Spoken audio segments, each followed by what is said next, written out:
ஹோட்டல்ல வந்துட்டு எனக்கு 4 இட்லி பார்சல் கட்டி கொடுங்க அப்படின்னு சொல்றாரு. சரிங்கண்ணே கொஞ்சம் வெயிட் பண்ணுங்க அப்படின்னு சொல்லிட்டு சேதுக்கு வந்து தமிழ் தான் பார்சல் கட்டுறாங்க.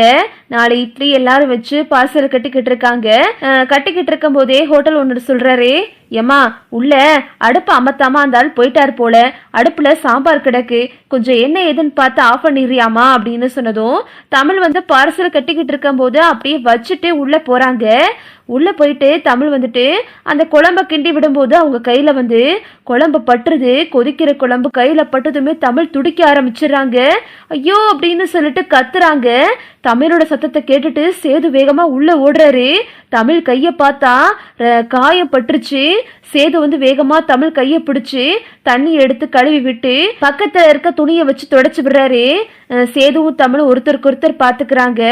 சேது சொல்றாரு, இப்ப ஏன் இந்த வேலை பார்த்துக்கிட்டு இருக்க, கொஞ்சம் கவனமா பண்றது இல்லையா அப்படின்னு சேது சத்தம் போடுறாரு.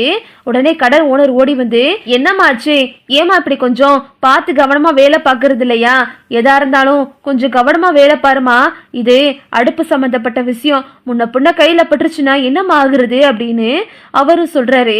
உடனே சேது வந்துட்டு, என்னங்க இதெல்லாம் அவங்களுக்குன்னு ஒவ்வொரு வேலை இருக்குல்ல, எதுக்கு இவங்கள போய் சமையலை பார்க்க சொல்றீங்க அப்படின்னு சேது கேட்கவும், ஐயா மன்னிச்சுக்கங்கய்யா, அவர் கொஞ்சம் வெளியே போயிருந்தாரு, அதனாலதான் அந்த பொண்ணை நான் அடுப்பை பார்த்துட்டு அமர்த்திட்டு வர சொன்னேன், அதுக்குள்ள இந்த பொண்ணு கையில ஊத்திக்கிருச்சு அப்படின்னு சொன்னதும், சரி இனிமே பார்த்து வேலையெல்லாம் கொடுங்க அப்படின்னு சேது வந்து அந்த கடை ஓனரை சத்தம் போடுறாரு.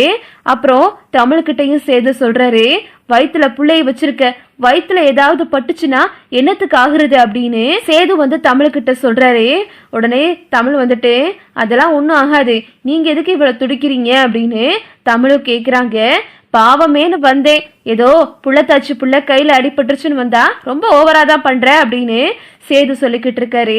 உடனே கடை ஓனர் சொல்றாரு, ஏமா நீ இப்படி கையில புண்ணை வச்சுக்கிட்டு எப்படிம்மா வேலை பார்ப்ப, நீ வீட்டுக்கு கிளம்பு, அப்புறம் பார்த்துக்கலாம், நாளைக்கு வந்து வேலையை பாரு அப்படின்னு சொல்லவும், ஆனா இல்லைண்ணே இது ஒரு சின்ன காயம்தான் அப்படின்னு தமிழ் சொல்றாங்க. இல்லம்மா நீ கிளம்பு வீட்டுக்கு போ அப்படின்னு கடை ஓனர் சொல்லிடுறாரு. சரிங்கண்ணே நான் நாளைக்கு வரேன் அப்படின்னு தமிழும் அவங்க பேக்கெல்லாம் எடுத்துட்டு வெளியே வர்றாங்க. தமிழ் ஆட்டோவுக்காக நின்றுக்கிட்டு இருக்காங்க. சேது வந்து பார்சலை வாங்கிட்டு அவர் வண்டி எடுக்கும் போது சேது சொல்றாரு, இனிமே எங்க போற, ஆட்டோலாம் இனி வராது, வா நானே உன்னை வீட்டுல கொண்டு போய் விட்டுறேன் அப்படின்னு சேது சொல்றாரு. இல்ல நான் ஆட்டோ பிடிச்சே வந்துக்கிறேன் அப்படின்னு தமிழ் சொல்றாங்க. இனி வர போறியா என்ன அப்படின்னு சேது சொல்லவும் தமிழும் வந்துட்டு சேது கூடவே வண்டியில ஏறி போயிடுறாங்க. அங்க நடந்த எல்லாத்தையுமே கருப்பை பாத்துடுறாரு.